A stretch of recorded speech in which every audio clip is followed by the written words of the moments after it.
जय हिंद दोस्तों। आप लोग कैसे हैं? आशा करते हैं आप लोग बहुत ही अच्छे होंगे। आज से हम लोग स्टार्ट करते हैं क्या प्राचीन इतिहास के महत्वपूर्ण प्रश्न। प्राचीन इतिहास के महत्वपूर्ण प्रश्न जो हमेशा UPP, UPSI, SSC, GD otherwise जितने भी कम्पिटिटिव एग्जाम में हमेशा ऐसे क्वेश्चन पूछे जाते हैं। बहुत ही इंपॉर्टेंट क्वेश्चन है। ठीक है, प्राचीन इतिहास से हमेशा क्वेश्चन आपको एक दो क्वेश्चन जरूर मिल जाता है। ठीक है, बहुत ही महत्वपूर्ण क्वेश्चन है ये, ध्यान रखिएगा। चलिए आइए देखते हैं, स्टार्ट करते हैं हम लोग। प्राचीन इतिहास के महत्वपूर्ण प्रश्न नंबर 1। हमारा पहला प्रश्न क्या है, देखिए। आदि मानव ने सर्वप्रथम किस पशु को पालतू बनाया था? आदि मानव ने सर्वप्रथम किस पशु को पालतू बनाया था? चार विकल्प है हमारा। चार विकल्प है, आप लोग कमेंट्स करके उत्तर बताइएगा। देखिए सबसे पहला विकल्प क्या है, कुत्ता। बी भी क्या है, बैल। सी हाथी, डी गाय। चलिए पहले का उत्तर कमेंट्स करके आप लोग बताइए। पहले का उत्तर कमेंट्स करके बताइएगा, हमारा उत्तर क्या होगा बताइए। चलिए देखिए क्या होगा, क्या पूछा है। आदि मानव ने सर्वप्रथम किस पशु को पालतू बनाया था? कौन किस पशु को पालतू बनाया था? एक विकल्प क्या हो सही होगा, ए कुत्ता। कुत्ता को आदि मानव ने सर्वप्रथम पालतू पशु बनाया था। ठीक है, उसके बाद प्रश्न नंबर 2 देखिए। प्रश्न नंबर 2 हमारा क्या है, मानव ने आग का प्रयोग किस काल में प्रारंभ किया? मानव ने आग का प्रयोग किस काल में प्रारंभ किया? चलिए विकल्प देखिए। ए मध्य पाषाण काल, बी नवपाषाण काल, सी कांस्य काल, डी कोई नहीं। चलिए दूसरे दूसरे का उत्तर कमेंट करके बताइए क्या होगा, बताइए कौन सा विकल्प सही होगा। मानव ने आग का प्रयोग किस काल में प्रारंभ किया था? किस काल में प्रारंभ किया था? हमारा विकल्प कौन सा होगा, बी नवपाषाण काल में। ठीक है, चलिए नेक्स्ट तीसरा नंबर देखिए। मानव ने सर्वप्रथम किस धातु का प्रयोग किया था? क्या मानव ने सर्वप्रथम किस धातु का प्रयोग किया था? किस धातु का प्रयोग किया था? विकल्प देखिए। ए लोहा, बी चांदी, सी तांबा, डी पीतल। बताइए कौन सा सही है। चलिए कमेंट करके बताइए उत्तर। तीसरे का उत्तर आप लोग कमेंट करके बताइए कौन सा विकल्प सही होगा, बताइए कौन सा विकल्प हमारा सही होगा। क्या पूछा है, मानव ने सर्वप्रथम किस धातु का प्रयोग किया था? किस धातु का प्रयोग किया था? कौन सा विकल्प सही होगा, सी नंबर तांबा। ठीक, इसके बाद देखिए नेक्स्ट। प्रागैतिहासिक काल के अंतर्गत किन संस्कृतियों को रखा जाता है? चलिए बताइए। विकल्प देखिए। ए कांस्य, बी पाषाण, सी ताम्र, डी लौह। चलिए बताइए, बताइए कौन सा विकल्प सही होगा। चौथे का कौन सा विकल्प सही होगा, आप लोग कमेंट करके बताइए। चलिए देखिए कौन सा सही होगा। विकल्प हमारा कौन सा सही होगा, बी पाषाण। प्रागैतिहासिक काल के अंतर्गत किन संस्कृतियों को रखा जाता है? पाषाण। ठीक है, उसके बाद देखिए नेक्स्ट पांचवा नंबर। जिस काल का कोई लिखित विवरण उपलब्ध नहीं हो कहा जाता है, मतलब कि जिस काल का कोई लिखित विवरण उपलब्ध नहीं हो कहा जाता है, क्या कहा जाता है बताइए। विकल्प देखिए। ए प्रागैतिहासिक काल, बी आद्य ऐतिहासिक काल, सी पूरा पाषाण काल, डी ऐतिहासिक काल। चलिए पांचवे का उत्तर आप लोग कमेंट्स करके बताइए। पांचवे का उत्तर आप लोग कमेंट्स करके बताइए, बहुत इंपॉर्टेंट क्वेश्चन है। ठीक है, ये हमेशा आपको कहीं ना कहीं पेपर में कंपटीशन, चाहे यूपी पुलिस हो, यूपीएसआई हो, अदरवाइज किसी भी कंपटीशन पेपर हो, आपको क्वेश्चन जरूर मिल जाएगा। ठीक, बहुत अच्छे से पढ़िएगा, वहाँ भी मैं समझ में आप लोग कमेंट्स करके बताइए। चलिए देखिए पांचवें उत्तर आप लोग कमेंट्स करके बताइए क्या होगा हमारा, कौन सा विकल्प सही होगा। ए प्रागैतिहासिक काल, जिस काल का कोई लिखित विवरण उपलब्ध नहीं हो कहा जाता है प्रागैतिहासिक काल। ठीक है, 6 नंबर। 6 नंबर देखिए हमारा प्रश्न क्या है, मानव द्वारा उपयोग में लाई गई पहली फसल कौन थी? मानव द्वारा उपयोग में लाई गई पहली फसल कौन थी बताइए। देखिए विकल्प देखिए। ए चावल, बी गेहूँ, सी जौ, डी ये सभी। चलिए 6 नंबर का कमेंट करके आप लोग उत्तर बताइए कौन सा विकल्प सही होगा। देखिए कौन सा विकल्प हमारा सही होगा, बी गेहूँ। मानव द्वारा उपयोग में लाई गई पहली फसल गेहूँ थी। ठीक है, 7वां। कौन पुरातात्विक हड़प्पा के उत्खनन संबंधित है? चलिए बताइए। विकल्प देखिए। A Dayaram Sahni, B Y D Sharma, C R S Bisht, D कोई नहीं। चलिए सातवें का उत्तर बताइए। सातवें का 4 विकल्प है, चारों विकल्प में से कौन सा सही है, कमेंट्स करके बताइए आप लोग कौन सा सही है। ए दयाराम साहनी। ठीक है, देखिए बी 8 नंबर।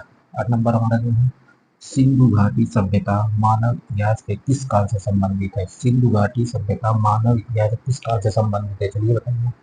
विकल्प देखिए। ए प्रागैतिहासिक काल, बी आद्य ऐतिहासिक काल, सी ऐतिहासिक काल, डी कोई नहीं। चलिए 8वें का बताइए उत्तर। 8वें उत्तर हमारा क्या होगा, कमेंट्स करके बताइए 8वें उत्तर हमारा क्या होगा, कौन सा विकल्प सही होगा, बी आद्य ऐतिहासिक काल। ठीक है। 9 प्रश्न नेक्स्ट है 9। हड़प्पा के स्थलों में कांस्य नर्तकी की मूर्ति कहाँ से प्राप्त हुई। चलिए बताइए, देखिए विकल्प देखिए, ए हड़प्पा, बी कालीबंगा, सी चंद्रपुर, डी मोहनजोदड़ो। चलिए बताइए 9 का बताइए, 9 नंबर का कौन सा विकल्प सही होगा, बताइए आप लोग कमेंट्स करके बताइए। बहुत इंपॉर्टेंट क्वेश्चन है, एक बार सभी दोस्तों का शेयर कर दें। जो मित्र अभी नए जुड़े हों तो प्लीज़ चैनल को सब्सक्राइब कर लेंगे। ठीक है। चलिए बताइए 9 नंबर का कौन सा विकल्प सही हुआ, डी। ठीक है। मोहनजोदड़ो। क्या प्रश्न क्या था, हड़प्पा के स्थलों में कांस्य नर्तकी की मूर्ति कहाँ से प्राप्त हुई, मोहनजोदड़ो से। ठीक है। चलिए 10 नंबर हमारा क्या है, मध्यपूरा पाषाण कालीन संस्कृत को किस नाम से जाना जाता है। चलिए बताइए, ए शैल संस्कृत, बी फलक संस्कृत, सी उपरोक्त दोनों, डी कोई नहीं। चलिए 10 को बताइए, 10 का उत्तर आप लोग बताइए। आप लोग कमेंट्स करके 10 नंबर का उत्तर बताइए कौन सा सही होगा, कौन सा सही होगा हमारा, बी फलक संस्कृति। क्या पूछा था, मध्यपूरा पाषाण कालीन संस्कृति को किस नाम से जाना जाता था, फलक संस्कृत के नाम से जाना जाता था। ठीक है। 11 नंबर, प्रश्न नंबर 11 देखिए हमारा क्या है, भारत में मूर्ति पूजा का आरंभ माना जाता है, भारत में मूर्ति पूजा का आरंभ माना जाता है, कब से माना जाता है, विकल्प देखिए, ए सिंधु सभ्यता में, बी वैदिक सभ्यता में, सी मौर्य सभ्यता में, डी गुप्त सभ्यता। चलिए 11 का उत्तर आप लोग कमेंट्स करके बताइए कौन सा सही होगा, 11 नंबर का आप लोग बताइए कौन सा सही होगा, बताइए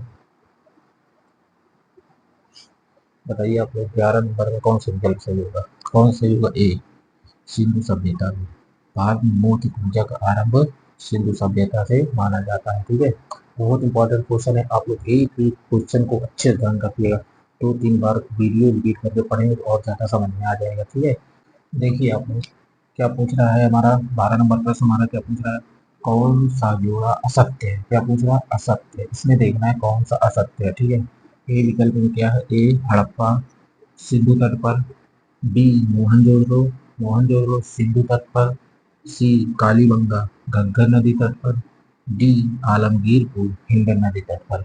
चलिए इसका ये कमेंट्स करके आप लोग बताइए इसमें से कौन सा असत्य है, कौन सा विकल्प असत्य है, आप लोग कमेंट्स करके बताइएगा। ठीक है। चलिए बताइए इसको कौन सा विकल्प हमारा असत्य है, कौन सा विकल्प असत्य है, देखिए क्या ए नंबर कौन सा विकल्प असत्य है, ए हड़प्पा जो है सिंधु नदी तट पर नहीं है। ठीक है। बी मोहनजोदड़ो सिंधु नदी तट पर है, कालीबंगा घग्गर नदी तट पर है, और डी आलमगीरपुर हिंडन नदी तट पर है। ठीक, बाकी हड़प्पा जो है सिंधु नदी तट पर नहीं है। ठीक है। ये ध्यान रखिएगा, बहुत इंपॉर्टेंट है ये।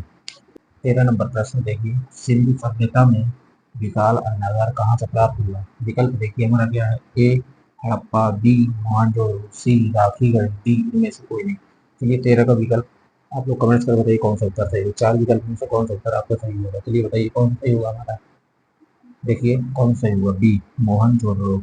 सिंधु सभ्यता में विशाल अन्नागार कहाँ से प्राप्त, विशाल अन्नागार हमारा कहाँ से प्राप्त हुआ था, मोहनजोदड़ो से। ठीक है। उसके बाद नेक्स्ट 14 नंबर देखिए क्या है,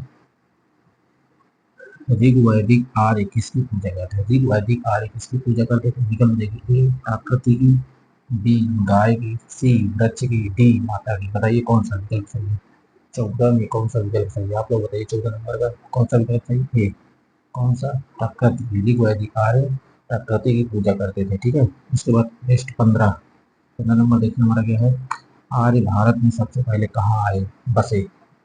चलिए बताइए, आर्य भारत में सबसे पहले कहाँ बसे, ए सप्त संधों प्रदेश, बी नर्मदा घाटी, सी यमुना, डी उपरोक्त सभी। चलिए बताइए आर्य से भारत में सबसे पहले कहाँ बसे, 15 नंबर का विकल्प आप लोग बताइए कमेंट्स करके कौन सा विकल्प सही होगा, बताइए। देखिए कौन सा विकल्प सही होगा, ए सप्त संधों प्रदेश। ठीक है। सप्त संधों प्रदेश में आर्य सबसे पहले भारत में आके बसे थे। ठीक है। उसके बाद 16 आर्यों का मूल निवास स्थान था, बताइए आर्यों का मूल निवास स्थान क्या था, ए उत्तरी प्रदेश, बी एशिया माइनर, सी भूमध्य सागरीय तट, डी कोई नहीं। चलिए 16 का विकल्प बताइए कौन सा होगा। 16 का कमेंट्स करके उत्तर बताइए कौन सा विकल्प सही होगा। कौन सा सही होगा हमारा B, B number Asia Minor. ठीक है, ध्यान रखिएगा। 17 गायत्री मंत्र संबंधित है। गायत्री मंत्र संबंधित किससे संबंधित? ए ऋग्वेद से, बी यजुर्वेद से, सी सामवेद से, डी अथर्ववेद से। चलिए 17 नंबर का बताइए कमेंट्स करके 17 का कौन सा उत्तर सही होगा। कौन सा सही होगा? ए गायत्री मंत्र जो है हमारा ऋग्वेद से संबंधित है। ठीक है, उसके बाद 18, 18 देखिए हमारा क्या है। 18 नंबर देखिए हमारा क्या है। मानव खाद्य पदार्थों का उत्पादक एवं उपभोक्ता कब बना? मानव जो है खाद्य पदार्थों का उत्पादक और उपभोक्ता कब बना था? चलिए विकल्प देखिए। ए मध्य पाषाण काल, बी ताम्र पाषाण काल, सी नव पाषाण काल, डी कोई नहीं। चलिए 18 नंबर का बताइए कौन सा विकल्प सही होगा। बताइए, आप लोग कमेंट्स करके बताइए। ये क्वेश्चन बहुत इंपॉर्टेंट क्वेश्चन है, ध्यान रखिएगा। ठीक है, ये कमेंट्स करके 18 नंबर उत्तर बताइए कौन सा सही होगा हमारा। सी नव पाषाण काल। ठीक है, ध्यान रखिए। उसके बाद 19 नंबर प्रश्न देखिएगा। प्रसिद्ध पशुपति मोहर कहाँ से मिली? प्रसिद्ध पशुपति मोहर कहाँ से मिली है? देखिए विकल्प। ए हड़प्पा, बी लोथल, सी मोहनजोदड़ो, डी रंगपुर। बताइए 19 का कमेंट्स करके बताइए कौन सा उत्तर सही होगा।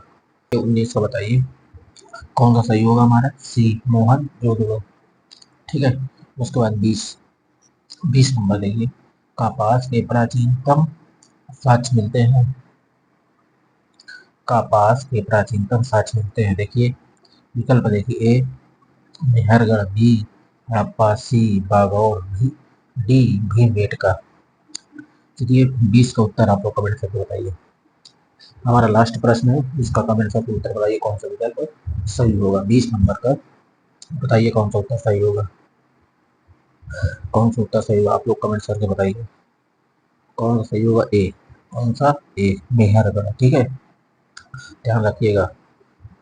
मैंने 20 क्वेश्चन हम लोगों ने कंप्लीट कर लिया। आप लोग एक एक क्वेश्चन अच्छे से देखिएगा। ये हमेशा कंपटीशन पेपर में कहीं ना कहीं आपको क्वेश्चन जरूर देखने को मिल जाएंगे। ठीक है, और ये वीडियो को एक एक बार नहीं, दो दो तीन तीन बार करके देखिए, तब ज़्यादा समझ में आएगा। ठीक है, चलिए ठीक है, मिलते हैं नेक्स्ट क्लास में।